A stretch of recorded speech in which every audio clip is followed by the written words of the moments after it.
So, yung building na yan, dyan ako magsha-shopping. Nandyan lahat. Ay, window shopping pala. Nandyan ang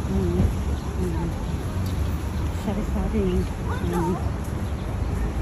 stores like Adidas, Nike, Target, Burlington. Wala na pala. Hindi ko na muna guys. Stock na siya.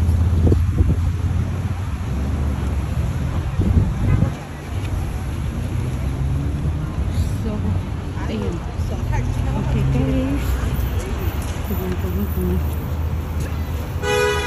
sa loob.